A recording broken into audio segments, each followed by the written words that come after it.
বা কি বলে? রাসূলুল্লাহ সাল্লাল্লাহু আলাইহি ওয়াসাল্লাম বলেছেন, বিড়াল নাপাক নয়, এটা তোমাদের আশেপাশে ঘন ঘন বিচরণকারী প্রাণী। আবু দাউদ ৭৫, তিরমিজি ৯২। আল্লাহর রাসূলের প্রিয় সাহাবী আব্দুর রহমান রাদিয়াল্লাহু তাআলা আনহু তিনি জামার ভেতরে পোষা বিড়াল নিয়ে ঘোরাফেরা করতেন। একদিন তিনি জামার আস্তিনের নিচে একটি বিড়াল ছানা নিয়ে রাসূলুল্লাহ সাল্লাল্লাহু আলাইহি ওয়াসাল্লামের দরবারে তিনি উপস্থিত হন।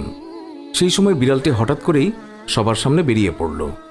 এই অবস্থা দেখে রাসূলুল্লাহ সাল্লাল্লাহু আলাইহি ওয়াসাল্লাম তাকে রসিকতা করে ইয়া আবু হুরায়রা, অর্থাৎ হে বিড়ালের পিতা, এই বলে সম্বোধন করলেন। এরপর থেকেই তিনি মূল নামের চেয়ে আবু হুরায়রা নামে বেশি খ্যাতি লাভ করলেন।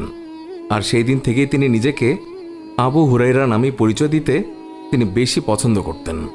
আল্লাহর রাসূল সাল্লাল্লাহু আলাইহি ওয়াসাল্লাম তিনি যখন ওযু করতেন তখন নিজের ওযুর পাত্র থেকে বিড়ালকে পানি